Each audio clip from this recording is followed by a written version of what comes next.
Voilà, je suis en direct. Je me mets en mode avion, c'est ça le direct, les aléas du direct.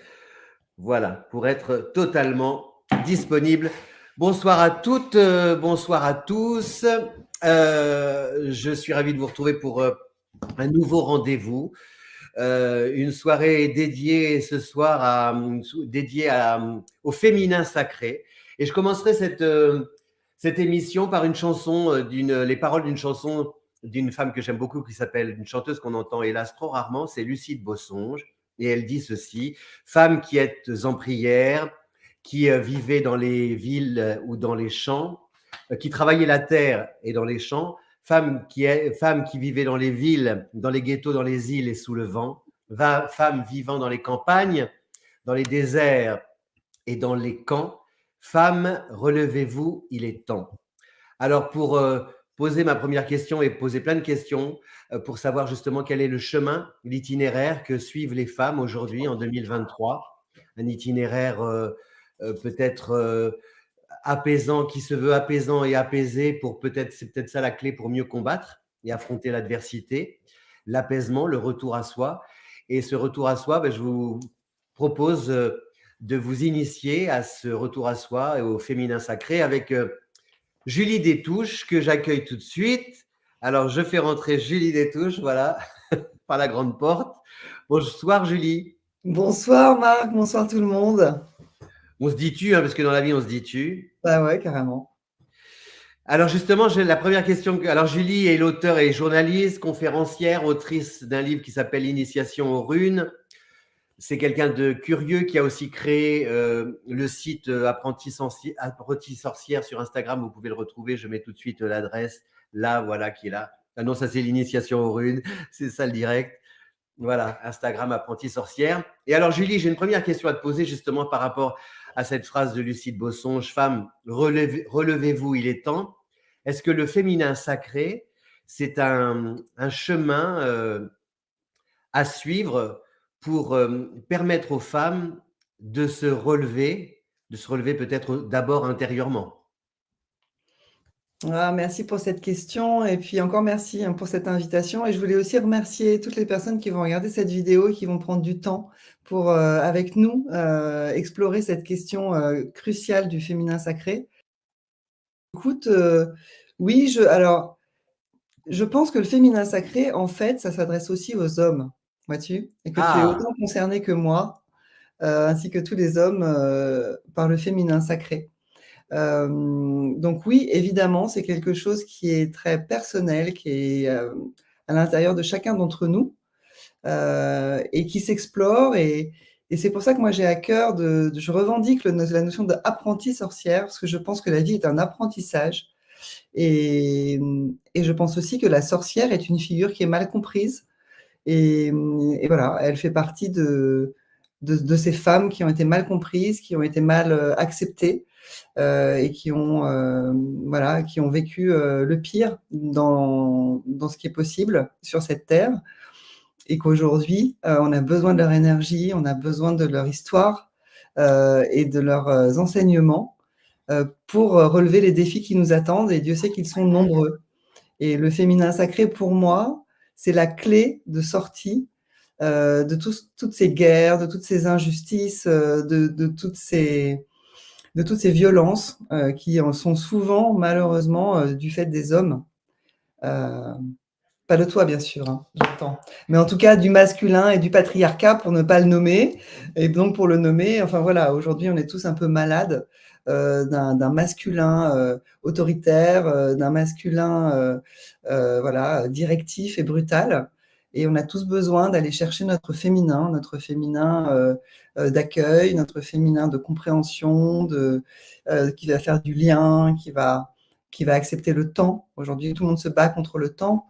Et quand tu acceptes, quand tu commences à creuser cette question du féminin sacré, tu vois le temps de façon cyclique et tu t'arrêtes de courir contre la montre. Tu acceptes, enfin moi, je parle pour moi, hein, bien sûr, je parle toujours pour moi, mais en tout cas, ça ouvre des façons d'être au monde qui sont tout à fait riches, qui permettent vraiment de se mieux se comprendre, mais aussi de mieux être au monde en fait. Donc c'est à la fois un mouvement interne pour répondre à ta question, mais c'est aussi un mouvement interne qui sert à s'exprimer ensuite, à prendre sa place, à prendre sa parole et à changer les choses alignées avec son cœur. C'est-à-dire que le point de départ, ce serait ce développement personnel, mais qui pourrait après mener à une forme de modèle collectif, un petit peu, qui pourrait transformer aussi la société ou transformer le monde. Tout à fait. Il y a cette notion aujourd'hui d'activisme sacré. L'activisme sacré, ça consiste à employer notre pouvoir, une fois qu'on s'est reconnecté à son pouvoir, pour le porter au monde et pour eh bien, faire changer les choses, faire bouger les lignes et venir apporter aussi plus de sacré voilà, sur la sphère publique, hein, sans aucune honte, sans aucun, enfin voilà, dogme. Aujourd'hui, la notion de spiritualité, de sacré, elle a été beaucoup entachée par l'histoire des religions. Et encore une fois, pour moi, la spiritualité, c'est le sacré personnel, là où la religion va être le sacré collectif. Et dès qu'on a du collectif, eh ben, il y a des gens pour venir dire qu'ils ont plus raison que d'autres et pour venir imposer des dogmes et des façons de voir le monde. Et je pense que c'est tout sauf sacré, ça. C'est plutôt politique. Ah oui, ah oui. Je voulais juste dire bonsoir à des personnes qui nous regardent, Christelle, Cathy, Lucia, Sylvia, Nathalie, bonsoir à toutes. Peut-être qu'on aura des hommes. Oui, Invitez vos bonsoir à maris toutes et à tous. que je ne sois pas tout seul ce soir. Je suis seul ce soir avec ma peine. Alors, je lisais quelque chose justement qui peut être, qui je trouve, qui est plein de paradoxes et qui, je pose la question, c'est l'homme qui pose cette question, l'homme que je suis. Les Vénus sacrées du Paléolithique, de la préhistoire, il y a une Vénus qui s'appelle la Vénus impudique, je trouve ça très joli d'ailleurs. Il y a une interrogation sur le fait de savoir si cette Vénus ou ces Vénus n'ont pas été façonnées par des hommes. Et alors, est-ce que toi, en tant que femme, et est-ce que les femmes en 2023 peuvent être dérangées d'apprendre que que ceux qui ont façonné ces Vénus préhistoriques, paléolithiques, qui les ont vénérées, étaient des hommes? Est-ce que c'est dérangeant? Alors, bah, écoute, pour être dérangeant, il faut que ce soit attesté. Et moi, je ne suis pas du tout d'accord avec cette lecture de l'histoire. Donc, aujourd'hui, on sait par exemple, en fonction des tailles des mains, on sait que l'essentiel des mains, des traces de mains qu'on va retrouver dans des grottes qui ont été soufflées à la bouche avec des ocres, sont des mains de femmes parce qu'elles ont la taille, la dimension de mains de femmes. Et il faut savoir que l'histoire est toujours racontée par les vainqueurs, par les puissants, par ceux qui ont le pouvoir sur le moment. Et donc, bah, l'archéologie, pendant longtemps, et ça commence à changer, mais vraiment sur la pointe des pieds, c'était une science qui était portée par les hommes. L'histoire est une science qui a toujours été portée par les hommes. Les femmes n'ont pas eu leur mot à dire. Et moi, je pense au contraire que ces Vénus étaient des créations faites par des femmes. Et je pense qu'à l'époque, la femme avait ce pouvoir magique qui consistait à donner la vie et que les hommes n'ont jamais vraiment compris. Et c'est vraiment là, je pense, le point de fracture entre la femme et l'homme. C'est cette capacité qu'a la femme de mettre au monde. Et elle ne met pas au monde que des enfants, elle met au monde aussi toutes sortes de choses. Et donc, du coup, moi, j'avais plutôt lu l'histoire d'un archéologue ou d'une archéologue qui disait que ces Vénus qu'on voit parfois sans tête, il y a certaines Vénus qui n'ont pas de tête, eh bien, c'était des autoportraits. Les femmes s'observaient et se regardaient d'en Ah oui. haut, elles voyaient leur poitrine, elles voyaient leur ventre, et donc elles se modelaient dans l'argile en fonction de l'image qu'elles pouvaient observer d'elles, sans miroir. Et j'ai lu aussi, par ailleurs, un archéologue pour dire que c'était des objets érotiques. Enfin, alors la vérité est peut-être au milieu entre les deux. Moi, j'ai pas la vérité, mais ce que je sais, c'est que l'histoire a toujours été racontée par les hommes. l'archéologie est une science masculine et l'homme a sa lecture du monde. Et évidemment, il se met en premier plan dans cette lecture du monde. Donc ça c'est quelque chose qui peut être quand même interrogé. Et aujourd'hui, il y a des femmes formidables qui font des travaux archéologiques pointus. Et on sait de plus en plus la part importante que prenait la femme dans ces sociétés, y compris à la chasse, y compris dans d'autres sphères, voilà, pas simplement artistiques. Et alors aujourd'hui, une femme qui vit là en 2023, novembre 2023, qui nous regarde ce soir, qui ce matin a emmené ses enfants à l'école, qui a embrassé son mari avant de partir, qui a salué ses collègues, c'est-à-dire qui est à la fois une femme active, une épouse, une maman, qui a appelé aussi sa maman, qui est une fille, qui peut-être a appelé sa sœur, qui est une sœur ou ses frères.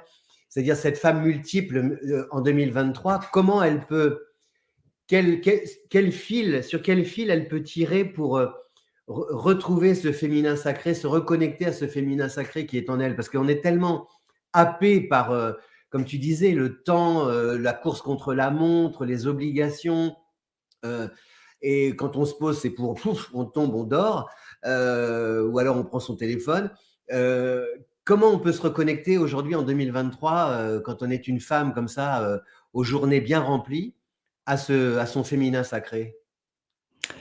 Ouais, écoute, ça, moi, j'ai envie de te dire, alors tout d'abord, aujourd'hui, on a quand même beaucoup de chance parce que là, on est ensemble en live sur YouTube et des femmes peuvent nous entendre depuis le Canada, depuis l'autre bout du monde. Je fais un coucou à Léa qui est en Thaïlande, par exemple, et je sais qu'elle nous regarde. Donc, on a quand même à disposition des outils qui sont assez révolutionnaires et il faut en profiter.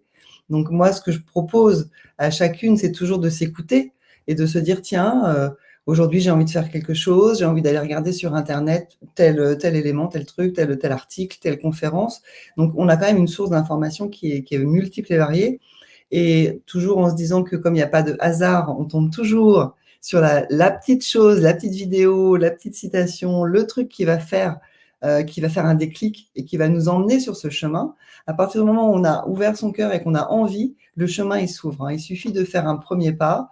Le seul premier pas à faire, c'est d'avancer dans cette réflexion, dans cette quête. Et le chemin s'ouvre tout seul et après, on se laisse guider.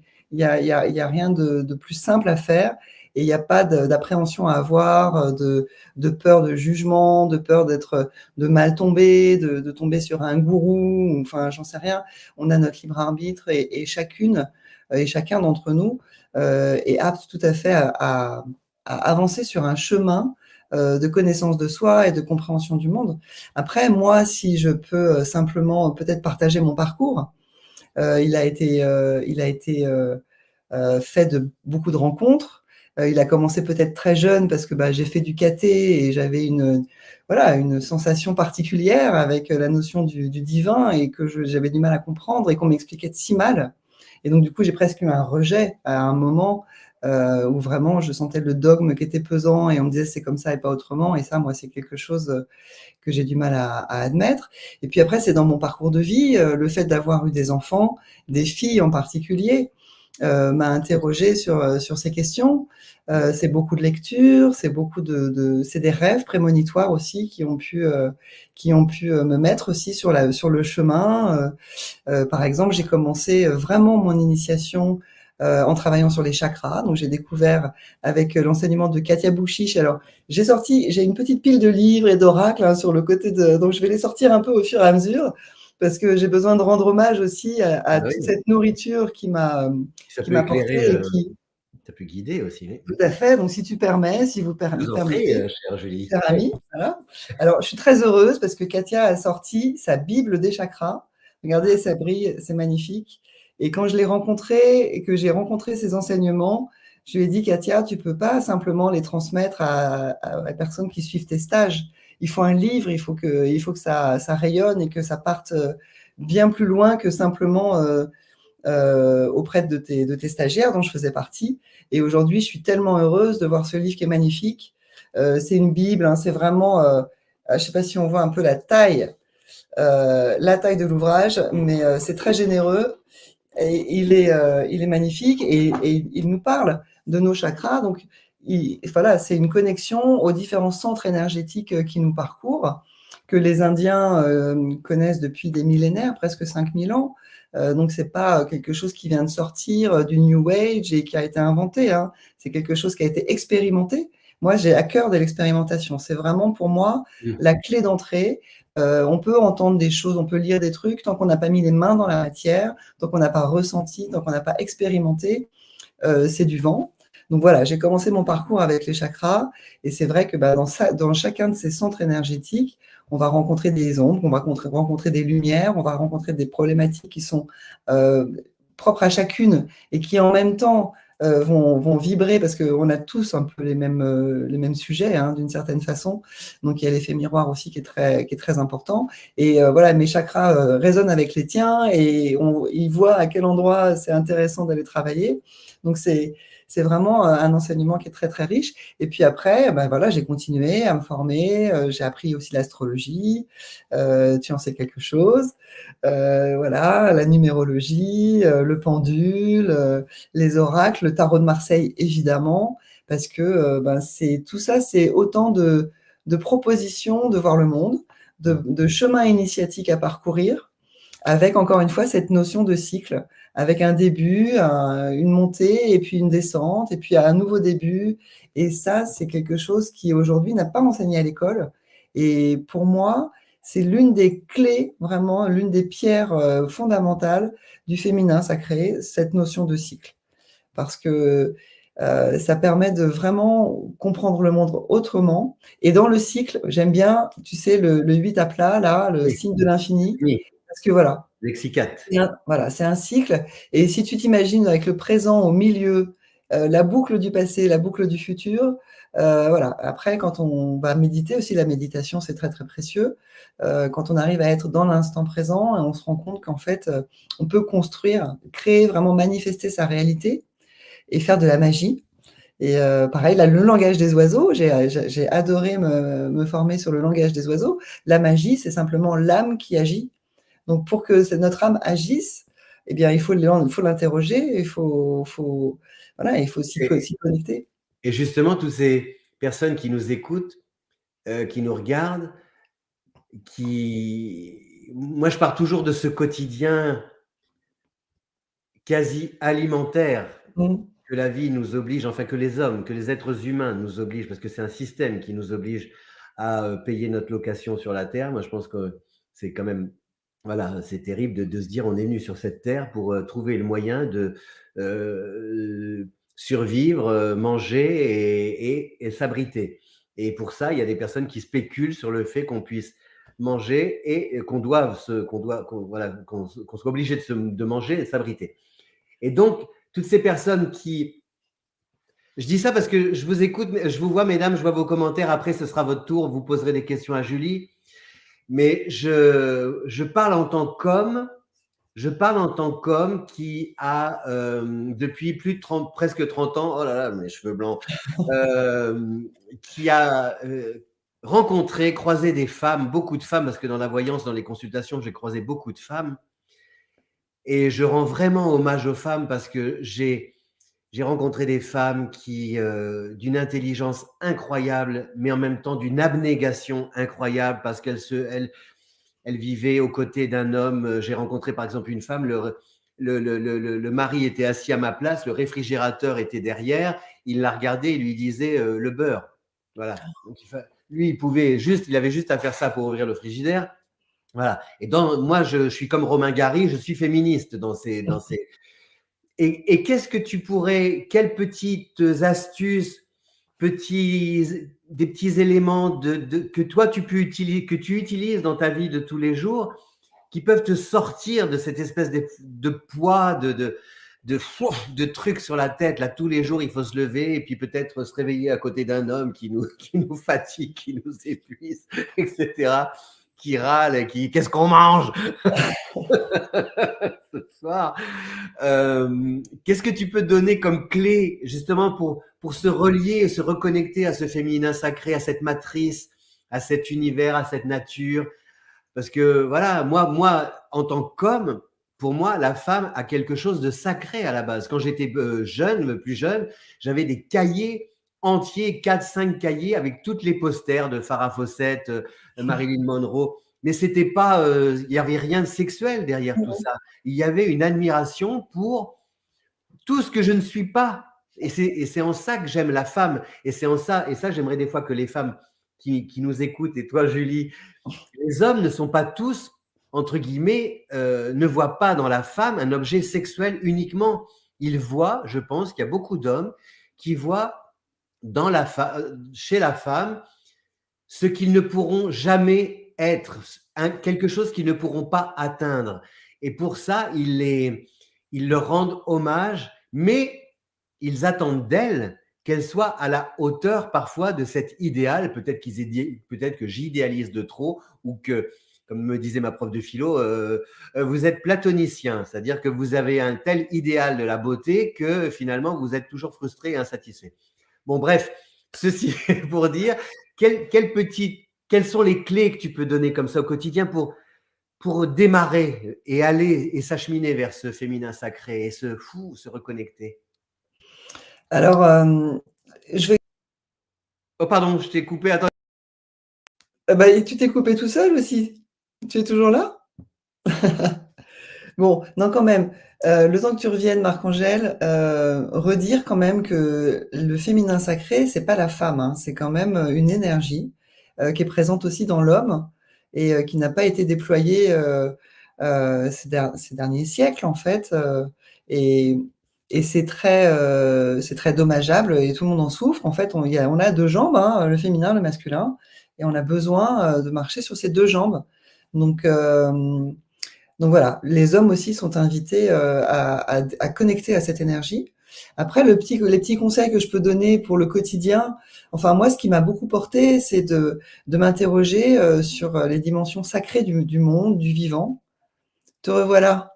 Oui. Et donc ces dimensions sacrées du vivant, eh bien, elles sont partout. C'est-à-dire que quand je fais couler de l'eau au robinet, il y a de l'eau qui arrive. Et l'eau, c'est quelque chose d'absolument magique, incroyable. L'eau a une mémoire. L'eau, d'un côté, elle va éliminer les impuretés et en même temps, elle va apporter les nutriments. Donc, elle a ce double mouvement, hein, on parlait des doubles mouvements. Et donc, cette eau, aujourd'hui, quand je bois un verre d'eau ou que je fais la vaisselle, eh ben, elle a une autre dimension parce que je me suis interrogée et questionnée et renseignée sur les valeurs de l'eau, sa valeur vibratoire, sa valeur magique. Et aujourd'hui, ben, l'eau, elle me porte. Et donc, je suis pas, je fais plus la vaisselle comme avant et je bois plus un verre d'eau comme avant. Donc, ça m'a un peu changé la vie. C'est valable aussi pour l'air, c'est valable pour les éléments, c'est valable pour plein de choses. Le bruit le chant des oiseaux, voilà, les sons. Quand on sait qu'un son est capable de faire déplacer des choses, est capable de faire plein de choses. Enfin, la musique, elle est sacrée. Elle a toujours été, mais on l'a un peu oubliée. Donc, c'est sympa. On peut se tester soi-même, par exemple, par rapport, je sais pas, à des plantes. Je connaissais un monsieur, c'était un monsieur, mais je me rappelle, il avait un oranger qui ne produisait aucun fruit. Et un jour, il lui a dit, bon, ben, si l'année prochaine, c'est la dernière fois, si jamais tu ne me donnes pas des fruits, je te coupe. Et ben, je te le donne en 1000. L'oranger lui a donné plein de fruits. Et donc, c'est rigolo, ces petites. Mais il y a un langage, effectivement, il y a une communication avec le vivant qui est à réinventer. Aujourd'hui, il y a encore sur la Terre des peuples qu'on dit premiers et qu'on imagine un peu sous-développés parce ils portent pas de jeans et ils ont pas de télé. Ils habitent dans des cahutes et ils s'habillent avec bah voilà, des feuilles, des peaux, j'en sais rien. Mais c'est des peuples qui ont fait le choix de ne pas rentrer dans la technologie et de rester proches de leurs racines. Ces peuples-là, ils parlent avec le végétal, ils parlent avec le monde animal, ils parlent avec le monde minéral. Ils ont des rêves qui sont porteurs de sens, ils ont des médecines qui sont très puissantes et très efficaces. Aujourd'hui, il y a quand même des Occidentaux qui vont se faire soigner là-bas. Et eux, ils ont gardé ce contact avec le vivant, là où nous, avec notre fierté, notre arrogance, l'occidental, hein, quand je dis nous, je parle de l'occidental, du peuple aussi, voilà, développé, soi-disant, ben voilà, on part du principe que voilà, la terre est une mine, on peut taper dedans, on peut traiter les animaux comme, enfin là, comme le bétail. Enfin, quand on voit la façon dont les élevages sont faits, c'est juste abominable. Et même la culture de la terre, voilà, on peut l'épuiser jusqu'à la dernière ressource. Ben, en fait, on coupe la branche sur laquelle on est assise. Et ces peuples-là, qui sont encore en Australie, qui sont dans la forêt amazonienne, qui sont sur les contreforts de l'Himalaya, qui sont un peu en Afrique aussi, c'est des peuples qui ont beaucoup de choses à nous apprendre. Et dans cette communication avec le vivant qui est essentielle, parce qu'en fait, nous sommes le vivant, mais la nature tout autour de nous, elle est autant précieuse et autant riche d'enseignements et de médecine et de compréhension du monde que nous. On a beaucoup de choses à apprendre des végétaux. Là, il y a un dispositif qui existe qui permet, ça s'appelle le bambou, qui permet d'entendre le chant des végétaux, des plantes, parce qu'il va transmettre en son le signal électromagnétique du végétal. Donc, on le plante à la racine, on le branche sur une feuille et on écoute la mélodie. Quand on pratique ça et qu'on assiste à un chant de plantes, eh bien, c'est un chant médecine. Il se passe des choses à l'intérieur de nous qu'on ne peut pas comprendre. Et on va Oui, se mettre on peut chanter avec la fougère. Enfin, c'est. je, je suis d'accord avec toi, Julie, mais est-ce que nous, justement, occidentaux, on ne va pas donner une connotation sacrée à quelque chose qui est, tout simplement? C'est-à-dire que la plante, si tu veux, le soleil s'en fiche de briller. Il s'en fiche, il brille, il fait le job. Et, euh, et est-ce que nous, parfois, justement, on n'a pas tendance à mettre du sacré sur des choses qui finalement sont que la plante vive, chante, résonne, finalement. Moi, je dis toujours, la vie n'est pas dure. C'est dur de vivre, mais la vie, elle est tout simplement. Et est-ce que justement, il n'y a pas un risque parfois de vouloir mettre un petit peu du sacré sur des choses qui finalement sont, point? Moi, je vois pas où est le risque de mettre du sacré parce que ben, tout dépend de ce qu'on appelle le sacré, hein. Pour moi, le sacré, c'est que ça Ah oui, je crée. comprends. Oui. Mm. Voilà, donc dans le langage des oiseaux. Donc effectivement, le soleil, il va créer une chaleur, une lumière qui va permettre à la vie de s'épanouir. La plante, elle va créer des graines, elle va créer des fleurs, elle va créer. Et c'est le vivant qui crée, en fait. Oui. Pour moi, la notion de sacré, c'est simplement de reconnaître le vivant dans notre environnement et pas uniquement en nous. C'est-à-dire que le vivant, il est partout et il doit être respecté en tant que tel. Et je pense que, après, c'est la Mais est-ce vision que, bouddhiste. excuse-moi, mais est-ce que tu ne reviens pas à ce qui précédait la religion? C'est-à-dire que quand on regarde les rites païens, à la base, c'était quand même tout ce qui était relié à la terre. Par exemple, quand j'étais parti, je travaillais au Mexique à un moment donné, on parlait de la Vierge de Guadalupe. Mais à la Mmh. base, on m'avait dit que la Vierge de Guadalupe, il y avait un rituel païen avec une déesse euh, que les Indiens reconnaissaient. Et puis là, après, on est venu dessus greffer une Vierge noire qu'on a adorée. Mais justement, est-ce que tout ce paganisme-là qu'on a parfois montré du doigt, finalement, est-ce que ça n'avait pas un lien direct avec la nature et le sacré? Ah bah, c'est tout à fait ça, c'est l'animisme, hein, c'est le fait Oui, de voir une étincelle divine dans tout ce qui est vivant, y compris dans les minéraux, par exemple, qu'on peut imaginer inertes, alors qu'en fait, les minéraux, ils sont pas inertes, tout est vivant. Et ça, c'est quand on va regarder un peu du côté de la physique quantique, qui peut être un peu rébarbative et on peut se dire, oh là là, c'est quand même compliqué cette histoire. En fait, c'est pas compliqué du tout, hein. Aujourd'hui, on sait, et Einstein l'a prouvé, et ça c'est vraiment scientifiquement établi, que les choses sont à la fois des particules et à la fois des vibrations. Et aujourd'hui, euh, la vibration, elle est mise au banc parce qu'on est dans une société matérialiste. Donc, il n'y a que la matière qui compte et l'aspect vibratoire, voilà, ondulatoire est mise de côté. Et on commence à explorer plus ce sujet-là. Et le jour où on ira vraiment dans l'invisible, hein, voilà, dans la vibration, on fera des pas de géant. Je crois que c'est Nikola Tesla qui disait ça. Mais aujourd'hui, on est dans une société matérialiste, donc tout ce qui compte, c'est la matière, c'est ce qu'on peut observer de façon tangible. Et on oublie que une fleur, elle a un parfum et que son parfum est aussi réel que la fleur. Et c'est pas parce Et que est-ce que la voilà. matière est est-ce que la matière est masculine et la fleur féminine? Oh là là, il est peut-être un peu tard pour répondre, mais ce qui est sûr, c'est que la fleur est féminine depuis toujours. Mais ce patriarcat dont tu parlais, je veux dire, et qui relie, qui rejoint, est-ce qu'il est aussi responsable de de cette société matérialiste Complètement, dans laquelle on vit? complètement. Ça a été le début en fait de l'exploitation du vivant. Eh bien, moi, j'ai Quand une l'homme réponse, Julie. J'ai une réponse masculine à ça.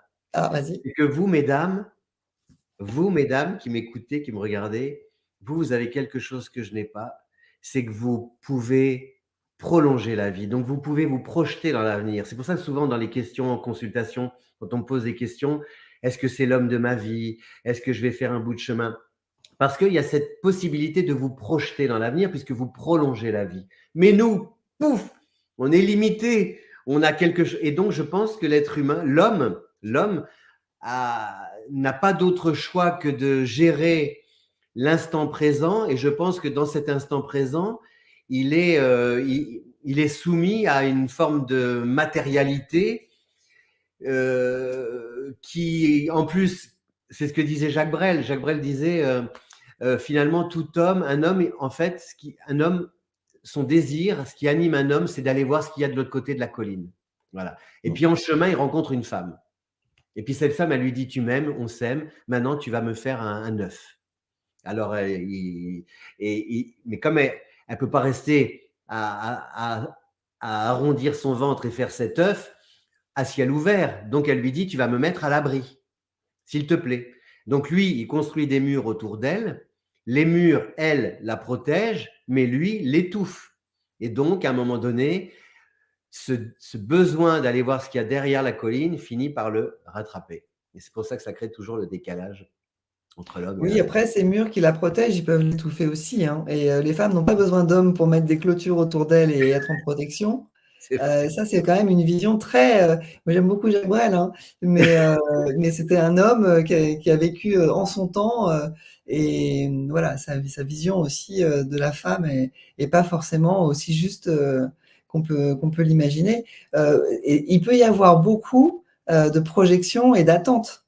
Oui. De se dire, voilà, c'est comme ça que je dois me comporter. Et par exemple, beaucoup de femmes aujourd'hui répètent les gestes que leur mère avait, qui répétaient elles-mêmes les gestes que leur mère avant elle avait. Il faut savoir qu'une femme est en contact avec toutes ses lignées de façon beaucoup plus proche qu'un homme pour une simple raison, c'est que quand une femme naît, une fille vient au monde, elle a en elle tout son patrimoine génétique et tous ses ovocytes. Et donc les enfants à naître dans son ventre, à sa naissance, sont pour moitié déjà là. Et donc, Ah, elle est en contact avec sa grand-mère, sa mère, etc. Et un contact vibratoire, bien sûr.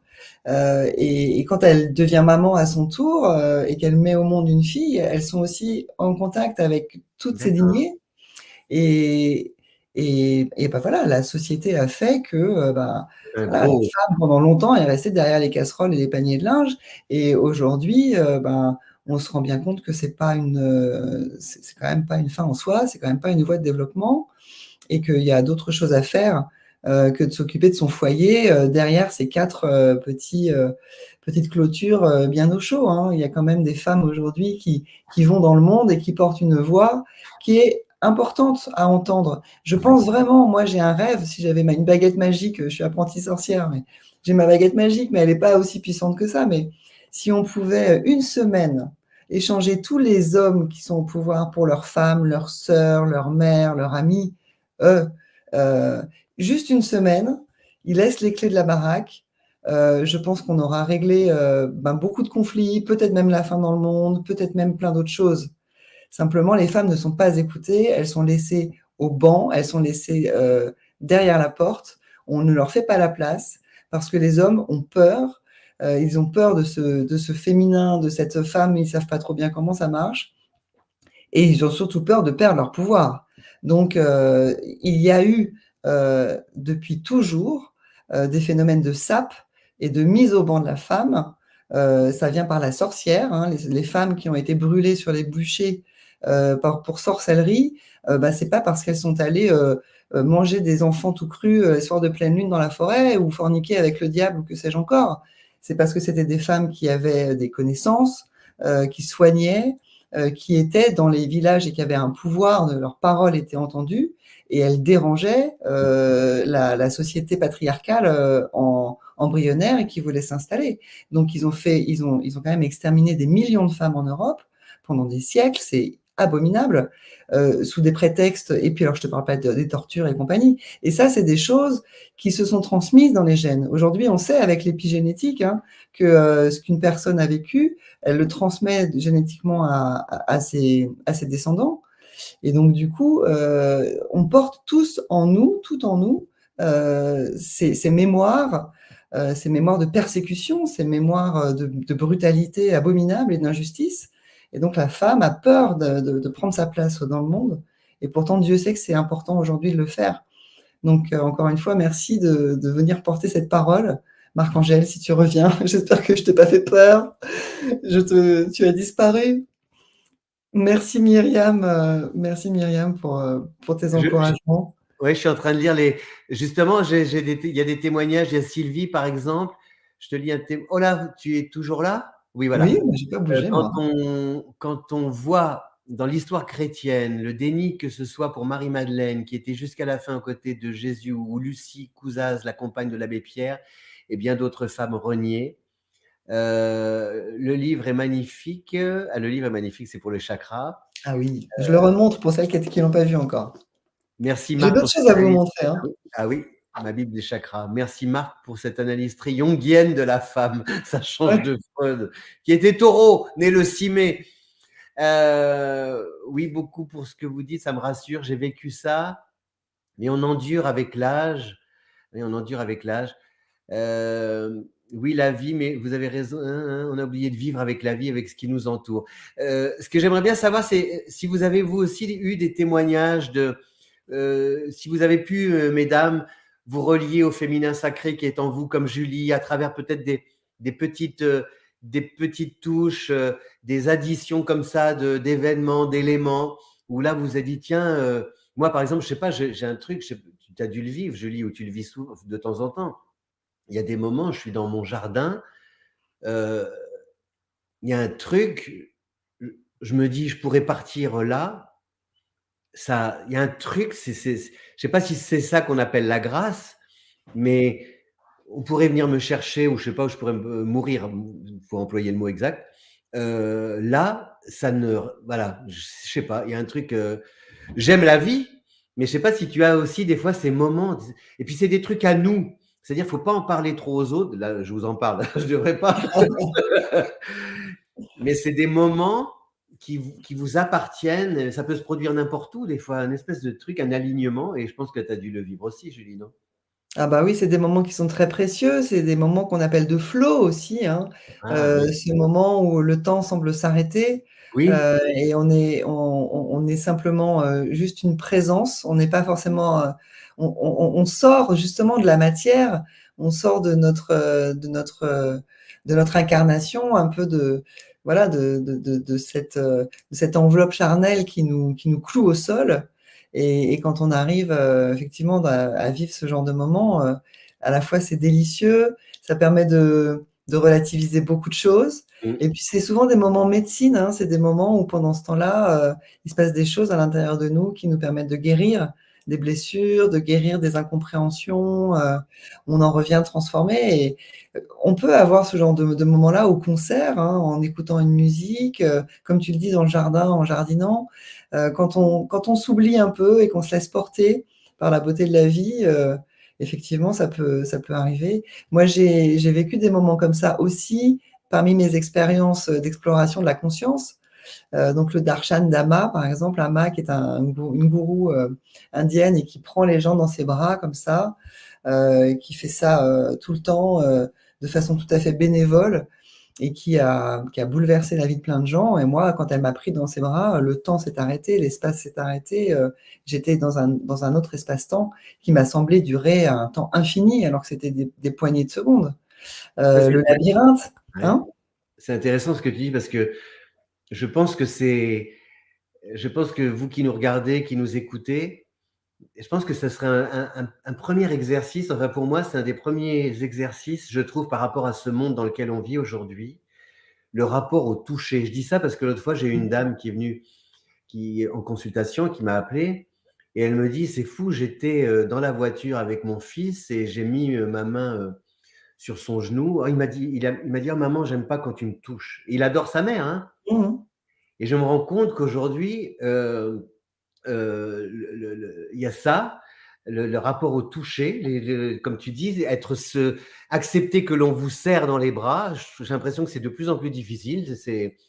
L'autre jour, j'étais aussi dans Paris à Vincennes. Je regardais, je me disais, j'allais promener ma chienne. Il y a une peur et je parlais avec une amie. Et mesdames, je m'adresse à vous parce que vous devez peut-être le vivre. Une amie qui m'a dit, mais ce qui est terrible, c'est que j'ai presque honte aujourd'hui de moi de ne pas être capable de renseigner un homme qui viendrait vers moi pour me demander une adresse, son chemin.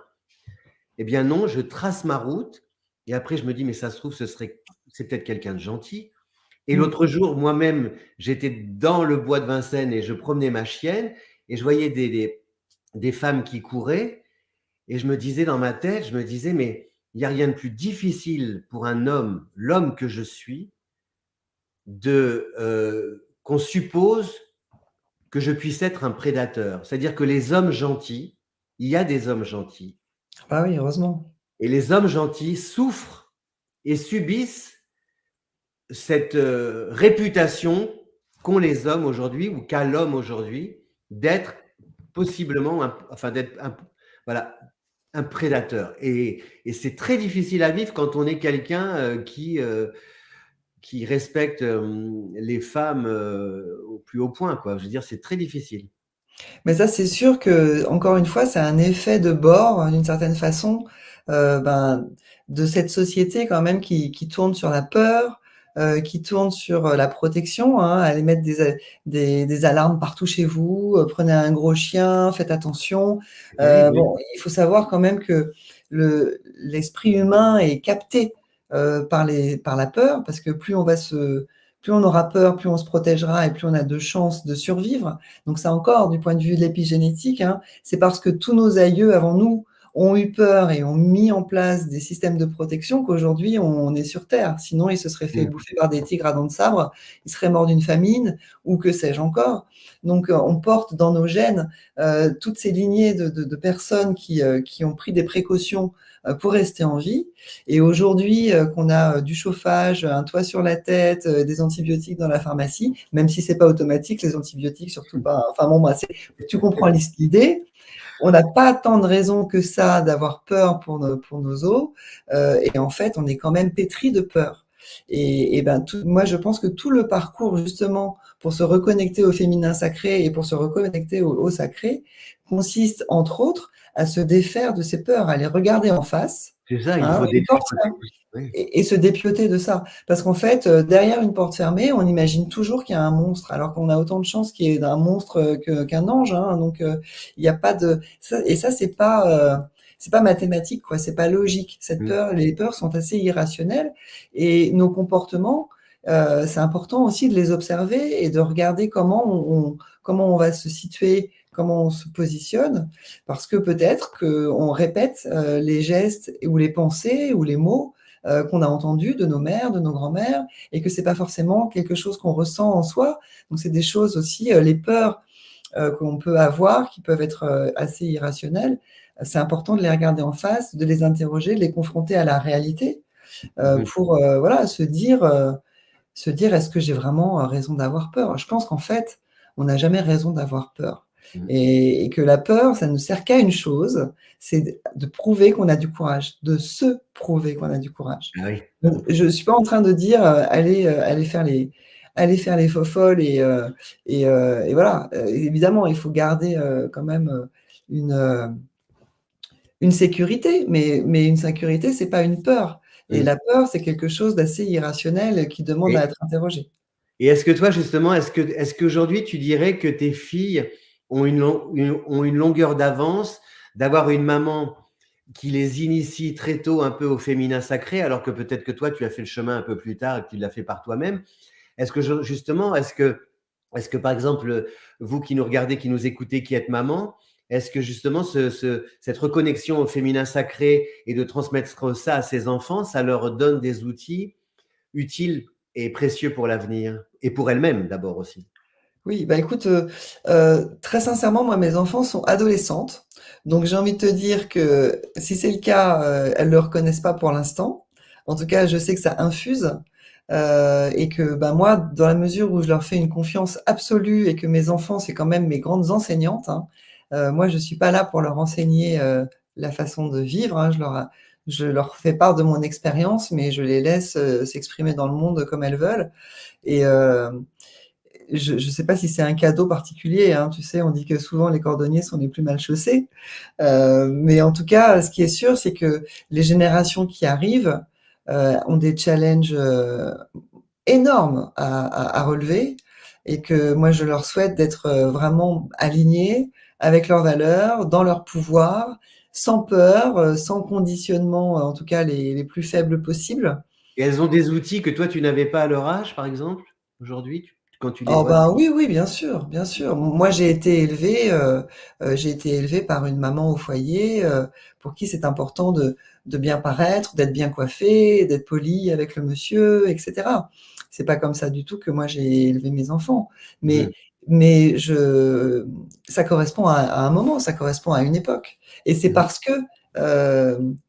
que j'ai vécu comme ça, que j'ai été élevée comme ça qu'aujourd'hui, je suis allée questionner ça en disant: «Est-ce que c'est vraiment la façon dont j'ai envie de m'exprimer dans le monde, c'est d'être bien coiffée. Est-ce que c'est vraiment ça?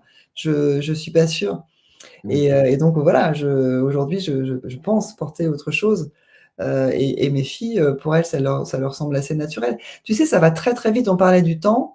Alors on a déjà 46 minutes, hein, qui sont écoulées depuis le début de notre, ça passe vraiment très, très vite, mais l'évolution des consciences, ça va très, très vite aussi et dans la conscience, il y a quand même, il y a 98% de ce qu'on vit qui est le jeu de l'inconscient, hein. Il y a que 2% de ce qu'on vit qui est le jeu de notre conscience.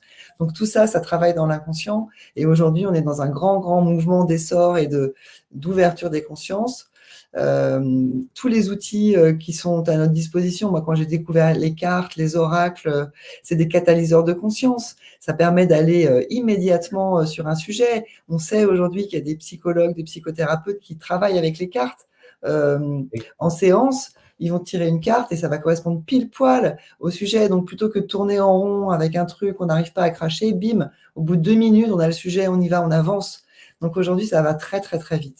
Et donc toutes les personnes qui sont sur le chemin, qui se posent ces questions, elles peuvent être sûres qu'elles vont faire des sauts quantiques, elles vont vraiment aller très, très vite dans l'exploration de leur conscience, parce que c'est dans l'air du temps. On parle du Mmh. temps qui va vite, mais il n'y a pas que le temps qui va vite, il y a aussi l'évolution qui va vite et ça, c'est quand même la bonne nouvelle. Une question un peu, qui est, purement, féminine, posée par un homme, c'est, ce lien justement, dont j'ai entendu parler entre les saisons, la lune, les marées et le cycle menstruel des femmes. Et est-ce que comment les femmes aujourd'hui, parce que tu sais l'expression, je l'emploie parce qu'on est entre voilà, on faut dire les choses telles qu'elles sont. Je me rappelle à l'époque quand une copine à l'école était de mauvaise humeur, ah elle a encore ses règles, voilà. Je pense que mesdames, vous avez toutes eu ce genre de réflexion, subi ce genre de réflexion. Et est-ce que justement avec cette reconnexion au féminin sacré, le sacré passe aussi par cette approche, cette canalisation du cycle menstruel, de se dire bah, ce n'est pas grave si je sens que les énergies ne sont pas bonnes, je suis pas d'humeur, puis après on culpabilise et pourtant il faut que j'aille bosser, que je souris aux copines, mais j'ai mal au ventre. Enfin, comment les femmes peuvent gérer justement? Quel conseil tu leur donnerais par rapport à ce cycle, ce Et ben lien entre. justement, c'est toute la magie du cycle. En fait, si on part du principe que, enfin, moi, j'ai toujours essayé de transformer un inconvénient en avantage. C'est un peu la base. Et voilà, qu'est-ce qui se passe? Pourquoi est-ce qu'on n'est pas bien quand on a nos règles? Eh bien, parce qu'on refuse d'accepter le mouvement qui nous est proposé à ce moment-là. Les hommes n'ont pas de mouvements hormonaux. Les hommes, ils ont des hormones linéaires. Donc, ils sont le lundi comme le mardi, comme le mercredi, le 15 du mois comme le 30 du mois. Et donc, comme ils dirigent le monde, ils pensent que le monde devrait tourner comme ça et être pareil tous les jours de la semaine. Je me Parce que cache. c'est comme ça qu'ils sont faits. Donc, on ne peut pas leur en vouloir. Il se cache, Marc-Angèle, il a encore disparu. Donc, la société voudrait qu'on soit tous les jours de façon linéaire, identique, avec les mêmes humeurs, les mêmes énergies, les mêmes envies. Mais ça ne marche pas du tout comme ça pour les femmes. Les femmes, elles sont traversées par des mouvements hormonaux. Elles ont des montées hormonales, elles ont des descentes hormonales. Et ces hormones qui traversent le corps et qui sont si importantes, c'est des ce qui est magnifique dans les hormones, c'est que c'est vraiment de la poudre de fée. C'est des micros. Il y a une toute petite quantité d'hormones qui fait un effet absolument énorme sur le corps de la femme. Et l'homme, il faut savoir quand même aujourd'hui que tous les médicaments sont testés sur des hommes et non pas sur des femmes, parce qu'on ne peut pas tester un médicament sur une femme, puisque le lundi, elle n'est pas la même que le mercredi. Donc le médicament, il ne réagit pas de la même façon. Et donc aujourd'hui, toutes les thérapeutiques, généralement, sont assez mal adaptées aux femmes, parce qu'elles sont uniquement testées sur les hommes. Donc voilà, il y a quelque chose qu'il faut connaître là-dessus. Et le fait d'avoir ces mouvements hormonaux, eh bien, dans une société patriarcale d'hommes ou qui veut que tout le monde soit linéaire, effectivement, c'est pas un avantage. Mais dans la nature, c'est la grande puissance et c'est la grande force de la nature. La nature, elle, la nuit, il fait nuit, le jour, il fait jour. Donc la nuit, on se repose, on voit rien. Il y a les animaux nocturnes qui ont l'avantage et puis les animaux diurnes qui reposent. Nous, on est des animaux qui sommes diurnes. Donc la nuit, on n'est pas très, très efficace. On a ce mouvement dans la journée. Eh bien, ce même mouvement, on va le retrouver dans une année avec le plein soleil de l'été où on a des grandes journées, il fait chaud, on est découvert, et puis le plein hiver où il y a beaucoup, beaucoup d'obscurité et on a besoin d'être dans un refuge au chaud. Et ben, ce mouvement-là, la femme, elle le traverse tous les mois avec son cycle, un Est-ce cycle que, est-ce menstruel. excuse-moi, est-ce qu'intuitivement, par exemple, il y a des périodes où tu sentais que ton intuition était peut-être plus en effervescence, justement, en fonction de ton cycle ou de la lune ou... Mais tout à fait. D'ailleurs, parmi ces 4 phases du cycle menstruel, la phase des règles est la phase où on a le plus d'intuition, on a Ah, le plus de connexion avec les mondes invisibles, dans la mesure où on accepte qu'à ce moment-là, c'est pas le moment pour sortir, aller faire la fête ou au resto avec des copains, c'est pas le moment pour lancer un projet ou pour faire le grand ménage, c'est un moment pour prendre soin de soi, pour se reposer, pour accepter le silence et l'isolement dont on a besoin pour se ressourcer. Et une mm, fois qu'on accepte ce mouvement de ressourcement, eh bien, on sort de cette période de menstruation avec une envie d'aller au monde, avec une nouvelle énergie. Et c'est comme quand on a bien dormi, le matin, on a la patate, on est prêt à faire des choses. On fait une nuit blanche, le lendemain, c'est beaucoup plus dur. Et aujourd'hui, on force toutes les femmes à faire des nuits blanches. Pendant leur cycle menstruel, on leur dit, tu vas bosser, tu fais comme d'habitude, ah oui. et voilà. Moi, j'invite vraiment les femmes à découvrir ce cycle menstruel. Donc, il y a Kiffe ton cycle sur Internet, qui est très, très bien. C'est un site qui explique tout ça et qui vraiment, quand on se rend compte de l'importance de ces mouvements et qu'on les accepte, non seulement on se sent beaucoup mieux, mais en plus, on a un super pouvoir. Parce que je vous assure, toi, tu peux pas comprendre, mais toutes les femmes qui m'entendent ici ce soir, je vous assure que quand on accepte de se mettre sous un plaid pendant qu'on a nos règles et de se foutre la paix et de faire en sorte que le monde entier nous foute la paix, juste 2-3 jours dans le mois, ça va, on sort de là, on a une super patate et on est encore plus efficace et on est encore plus proactive et plus généreuse et plus créative.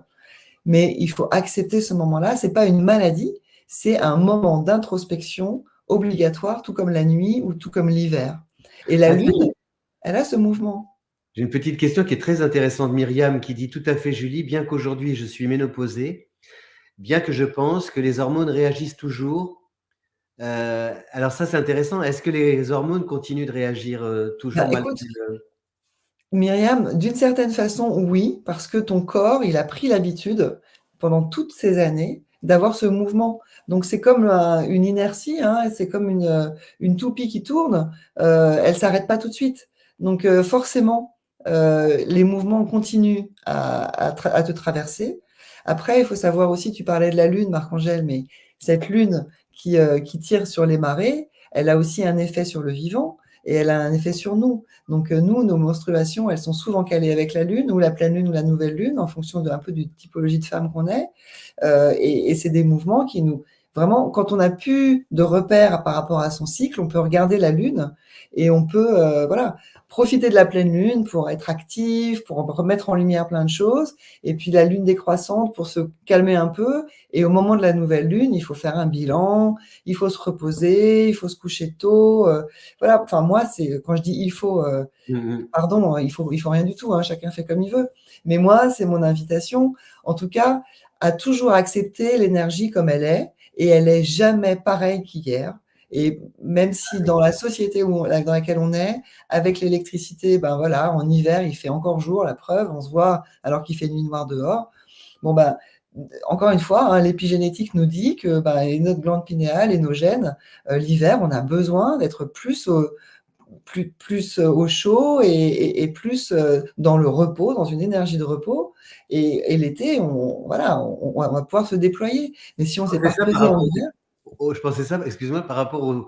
Là, j'ai fait de la pâte de coin et je me disais, c'est moi bien de aussi, manger des fruits ou des légumes de saison. Et c'est oui, bien fait puisque les fruits d'été sont pleins de vie, de vitalité et les fruits d'hiver, les noix, les noisettes, ça nous donne des... C'est bon pour notre système immunitaire. Finalement, la nature est bien faite, quoi. Tout est là.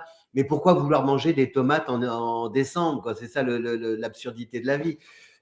J'ai une bah, jolie... Oui, pardon. c'est la société de consommation. C'est ça. Hein, J'ai donc, une à partir jolie du moment phrase où on peut le vendre. de Christelle qui dit: «Il y a un cadeau derrière chaque peur». C'est joli, non? Oui, mais tout à fait. Mais et j'en suis tout à fait d'accord avec elle. Et ce premier cadeau, c'est le courage. C'est le courage de dépasser ses peurs et Ouais, d'aller voir, hein. C'est le trésor qui est caché au fond de la grotte et qui est protégé par le dragon. Une fois qu'on a regardé le dragon en face et qu'on l'a maîtrisé, et nos dragons, c'est simplement voilà, nos pulsions. ouais. Ne pas oublier qu'on est des êtres spirituels venus se frotter à la matière et non pas des êtres de matière qui cherchons une petite étincelle de spiritualité. On est vraiment Ah, c'est l'incarnation. intéressant ça. Là, ce sera le sujet, j'aimerais bien développer ça. Ça, c'est intéressant, oui. Oui, oui. Ah oui, je vais cette nuit, je vais cogiter, c'est C'est intéressant. ça. Il y a Gégé qui dit: «Je pense cette peur, on l'a tous de plus en plus avec tout ce qui se passe, mais il faut être réfléchi, y aller, ce qui donne l'alliance, la convivialité. La femme, on a ce principe de contact, de relier, Oui. d'être relié. Oui, je l'enseigne à mes filles, mais je les laisse faire à leur manière, comme Julie. Mais vu le changement de l'éducation et du monde, j'espère bien que ça ira pour elles.» C'est ça, c'est que tout va vite. Alors moi, j'ai une question très masculine, mesdames, vous allez me tomber dessus. Toutes, parce que vous dites, cher Gégé et Julie, la femme, on a ce principe de contact, mais il y a quand même une sorte un petit peu de préjugé, et vous allez me dire si c'est complètement faux, c'est que les femmes entre elles, c'est la guerre. Alors, est-ce que je peux te tomber dessus à bras raccourcis? Oui, vas-y, je vous en prie, tombez-moi dessus. Non, Il y a un préjugé. Souvent, on dit, ah là là, les femmes, si tu mets des femmes dans un même bureau, moi, je me rappelle de quelqu'un qui m'avait dit, alors c'est le truc cliché, le truc le plus cliché par excellence, hein. Le patron, la secrétaire de rédaction, dévouée pour son boss. Oui, monsieur le directeur, oui, monsieur le directeur, je prends en sténo, monsieur le directeur. Il suffisait qu'il y ait une stagiaire ou quelqu'un qui vienne. Alors là, c'était la guerre. Et les deux se battaient parce que le coq, lui, il était là à fanfaronner. Alors vas-y, tombe-moi dessus, Julie. Non, mais voilà, ça fait partie des choses. Alors, il y a un livre qui est très très bien fait qui s'appelle Donne-moi des ailes, E2LES. Il y a un Mmh. podcast, il y a un livre, il y a un compte Instagram qui vraiment qui détricote le fonctionnement et l'assise du patriarcat. Et voilà, typiquement, comme les sorcières aller manger des enfants les soirs de pleine lune en forêt. Les femmes entre elles, elles se chipotent, elles se supportent pas, la belle-mère, la frangine, machin. C'est des constructions. C'est des constructions qui ont été répétées, répétées, répétées, et qui du coup ont été assimilées. Et aujourd'hui, il y a des gens qui le croient. Mais c'est complètement faux. C'est complètement faux. Parmi les constructions, il y a la langue française, hein, le masculin l'emporte. La langue Il n'y a française, pas, elle a été… il y a pas une forme de jalousie, parce que juste, je reprends justement, qui peut s'expliquer, une forme de jalousie entre femmes, qui peut s'expliquer par cette phrase que disait Delphine Seyrig, qui était féministe, vraiment, j'aimais beaucoup Delphine Seyrig. Elle disait, une femme doit accepter qu'elle est née pour plaire. Elle dit, ce n'est pas, elle peut se rebeller contre ça, elle peut militer contre ça. C'est ce qu'elle faisait elle, justement. Mais elle ne peut pas nier le fait qu'elle soit née pour plaire. Et donc forcément, si on accepte, si on part de ce postulat qu'une femme est née pour plaire, forcément, s'il y a une autre femme ou deux autres femmes ou trois autres femmes à côté d'elle, on peut supposer que ça puisse créer des sentiments de jalousie, elle est plus belle que moi, etc., etc. Donc la guéguerre. Écoute, moi, je pense que c'est encore une fois une construction. Est-ce que ce serait dire que du coup, l'homme n'est pas né pour plaire? Ah, c'est intéressant, oui. Non, non, moi je pense que vraiment c'est une construction sociale. Alors effectivement, dans cette société et des années avant, voilà, la femme, il fallait qu'elle plaise pour être le mieux vendue possible à un bon parti, pour avoir Mais alors, des attends, terres, et cetera. excuse-moi, je te coupe. Mais alors, comment, par exemple, des magazines féminins qui vont, par exemple, titrer sur le féminin sacré, faire des articles de 4, 6, 8 pages sur le féminin sacré, peuvent, la page suivante, faire un article sur le régime et sur la page précédente, faire un article sur les maillots de bain à porter cet été. C'est Bah, ça, le paradoxe que j'ai du mal, moi, en tant qu'homme, à comprendre. 2 réponses. La première, c'est qu'on est dans un monde complètement schizophrénique, où on peut dire tout et son contraire. La deuxième, c'est qu'il en faut pour tout le monde. Donc on peut tout à fait aller être en quête de son féminin sacré et vouloir, lutter contre sa culotte de cheval qui nous fait complexer depuis 15 ans et on cherche enfin la bonne solution. Enfin, je ne sais pas C'est bien, incompatible. voilà, ça, je trouve ça très bien ce que tu dis là, parce que parfois, justement, on élève vers des chemins, des voies spirituelles qui nous éloignent de ces préoccupations basiques qu'on a tous et toutes. Voilà, et c'est bien justement de dire que c'est pas incompatible. C'est pas incompatible, en fait, c'est à chacun de faire sa petite potion. C'est pour ça que j'aime bien cette notion Ah, dans La c'est joli. Sorcière. Comme chacune a sa recette pour faire sa soupe de légumes ou que sais-je, c'est des ingrédients qu'on va venir mettre et aujourd'hui, moi j'espère que les femmes, seront de plus en plus libres de décider de vouloir plaire ou pas, de se laisser pousser les poils ou de se les épiler. Enfin, c'est pas parce qu'on va s'épiler les jambes qu'on n'est pas féministe. Enfin, il y a des cases aujourd'hui, on voudrait ranger les gens dans des petites cases. Et Oui, moi, mais j'avoue que je suis un peu libertaire sur les bords. Quand je alors, vois une case, j'ai envie de la péter, hein. est-ce que tu peux dire quand même à certaines femmes de ne pas blâmer Mireille d'Arc qui disait que la nuit, elle se réveillait pour regarder dormir Alain Delon? Parce que ce type de cette remarque qu'elle a faite là, ou d'autres femmes qui, moi j'ai par exemple des femmes qui me disent, moi, mon mari, c'est mon homme, c'est mon homme. Et elles me disent, mais j'ai l'impression que quand je dis ça, ou quand on évoquait Nadine de Rothschild qui parlait aussi par rapport à là, bon, on a l'impression que ces femmes qui aiment leur homme ou qui se réveillent la nuit pour regarder dormir leur homme, elles ont, elles sont un peu montrées du doigt. Et je trouve que, comme tu dis, chacun a sa recette, chacun a sa formule, chacun a ses désirs, chacun a ses Bien sentiments. sûr, et puis moi je trouve ça très, très beau, voilà justement, tu disais que la femme est née pour plaire, et pas l'homme. Enfin, Alain Delon, il a fait sa carrière que sur sa belle gueule, hein, c'était pas, son cerveau, hein, qui était intéressant dans l'histoire. Donc, c'est le contre-exemple parfait, Mm. et du coup, encore une fois, chacun est libre d'aimer comme il l'entend et il y a pas de… Moi, je pense qu'il faut se foutre la paix un petit peu, comme dit très bien Fabrice Midal. Il faut accepter, d'être, comme on est, avec, voilà, avec ses failles, avec ses défauts qui sont aussi des… Le défaut n'est que le revers d'une médaille d'une qualité. Et donc, on peut accepter et Oui, embrasser les deux. c'est vrai, ça c'est vrai.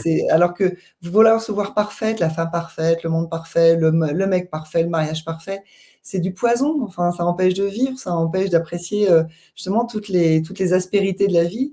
Et c'est ça qui est intéressant. Donc, les gens, ils sont libres d'aimer comme ils veulent. Et moi, je trouve ça formidable, les cougars qui se prennent des beaux mecs juste pour le plaisir de l'avoir au bras. Et voilà, et très bien. Enfin, je veux dire, et enfin, je pense que le féminin, pour le coup, le féminin sacré, c'est une dimension, parce qu'on n'est pas vraiment rentré dans le détail de l'énergie du féminin sacré pour cette soirée, par rapport au yin et au yang, qui sont quand même les deux forces complémentaires, avec le yin dans le yang et le yang dans le yin.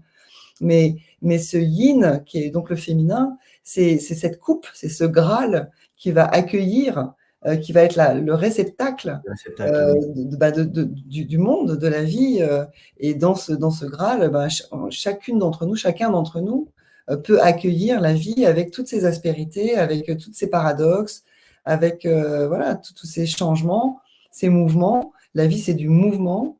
Donc, et ça, le féminin, il l'embrasse vraiment. Donc, c'est des valeurs qui sont importantes. Et là-dedans, je veux dire, chacune fait sa potion dans son Graal. Comme tu as raison, et moi je trouve que vraiment le ventre d'une femme, c'est un berceau. C'est le berceau de la vie. Vraiment. Voilà, on a quelqu'un, juste une petite question. Pourquoi dort-on mal à la pleine lune ou à la nouvelle lune? Ça, c'est les mouvements de la planète, de l'astre. Alors, on dit que pour la pleine lune, c'est la glande pinéale, qui est notre troisième œil, qui est une glande qui est photosensible et qui règle les cycles circadiens. C'est difficile à dire, mais du jour et de la nuit. Les soirs de pleine lune, il y a une luminosité qui traverse, qu'on voit ou qu'on ressent en tout cas, et qui va nous tenir éveillés, parce que cette glande pinéale, elle est sensible au rayonnement lunaire. Et que voilà, depuis des millénaires, et je reviens encore sur notre histoire d'épigénétique, mais c'est quand même très très porteur de sens de comprendre que voilà, toutes les personnes qui sont venues avant nous et qui ont permis qu'aujourd'hui on soit là, étaient réglées avec ces mouvements de la Lune. Et quand c'était la pleine lune, on pouvait rester plus tard au champ, on pouvait se promener en sécurité, on voyait clair, et donc du coup on était encore en activité. Et donc dans nos gènes, c'est inscrit que les soirs de pleine lune, on peut encore être en activité, donc on a plus de mal à dormir.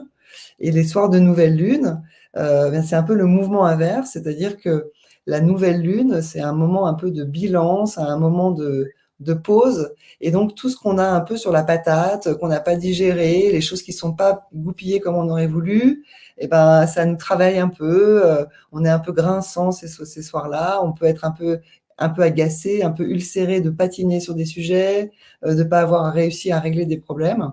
Ils vont se pointer comme ça et nous tomber à la figure. Et donc, on va mouliner et avoir du mal à dormir ces soirs-là. Donc, ces soirs-là, moi, je vous invite vraiment à prendre un papier, un crayon. Vous notez tout ce qui vous vient. Comme ça, au moins, c'est posé sur le papier. Donc, ça sort de la tête. Et après, généralement, on trouve un sommeil réparateur. Très bien. Merci, chère Julie. Voilà, on arrive au terme de cette rencontre. Je vous invite à retrouver Julie sur son compte Instagram Apprentie Sorcière, à lire Julie aussi avec l'initiation aux runes. Attends, tu veux que je le montre peut-être, mon livre? Je sais pas si on a 2 secondes. Donc voilà, mon magnifique livre. Alors les runes, j'y tiens beaucoup. C'est des sagesses ancestrales qui nous viennent de Scandinavie. Elles étaient pratiquées par les Vikings. Et donc si vous aimez la série Viking, Ragnar Lodbrok et toutes les belles mythologies, Odin et compagnie, voilà, c'est très riche d'enseignements. Et les runes, c'est des figures féminines, ce sont des runes. Et elles sont très, très, très belles. En même temps, il y a de la géométrie sacrée, il y a de la mythologie. Enfin voilà, c'est super sympa à découvrir. Je pense que les runes, elles sortent du permafrost qui est en train de dégeler là avec le réchauffement climatique, et qu'elles sont en train de ressortir. C'est un peu comme le labyrinthe, qui est aussi une vieille.